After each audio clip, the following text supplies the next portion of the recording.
UP में नाराज और घर बैठे कांग्रेसियों को मनाने का अभियान शुरू। जी हां, आपको बता दें कि प्रियंका गांधी फिर से होंगी एक्टिव। नमस्कार, प्रेस जागरण में आपका स्वागत है। मैं हूं स्वाति आपके साथ।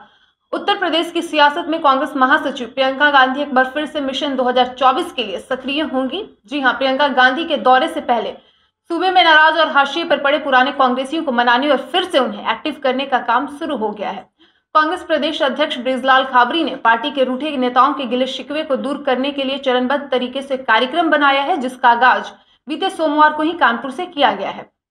बता दें कि लोकसभा चुनाव से पहले कांग्रेस यूपी में एक बार फिर से खुद को मजबूत करने में जुट गई है। ऐसे में कांग्रेस पार्टी ने इसकी शुरुआत उन पुराने कांग्रेसियों को मनाने से की है जो किसी न किसी वजह से नाराज होकर घर बैठे हैं। बृजलाल खाबरी ने इन कांग्रेसियों को फिर से जोड़ने का जो प्लान बनाया है, उसकी शुरुआत कानपुर से की है। खाबरी ने बताया कि कानपुर में 200 से ज्यादा पुराने कांग्रेसियों को एकत्र करके उनसे चाय पर चर्चा की है। बीते सोमवार को 3:30 बजे से शाम 7 बजे तक उनसे बात की और उनकी नाराजगी को दूर करने की भी कोशिश की गई है।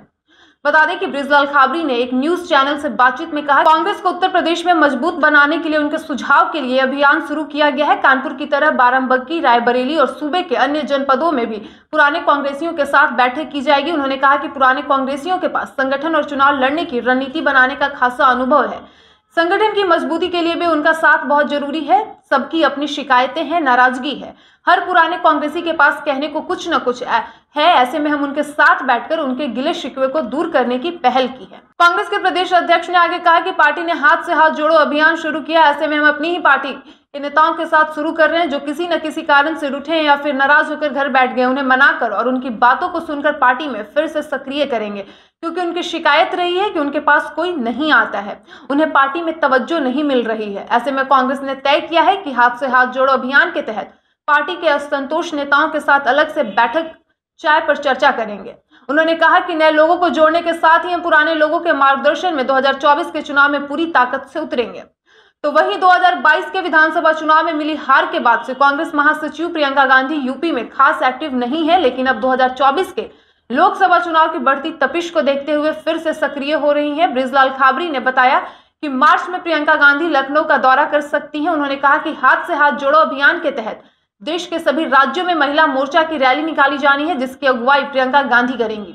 ऐसे में लखनऊ में भी प्रियंका गांधी के नेतृत्व में महिला मोर्चा की एक विशाल रैली निकलेगी। रैली की रूपरेखा और प्रियंका गांधी का कार्यक्रम तय किया जाना है। मार्च में कार्यक्रम में प्रियंका के यूपी दौरे का भी प्लान बन सकता है। बता दें कि उत्तर प्रदेश में कांग्रेस पिछले 3.5 दशक से सत्ता से बाहर है। कांग्रेस के तमाम बड़े नेता पार्टी छोड़कर चले गए हैं, तो कुछ नेता घर बैठ गए हैं।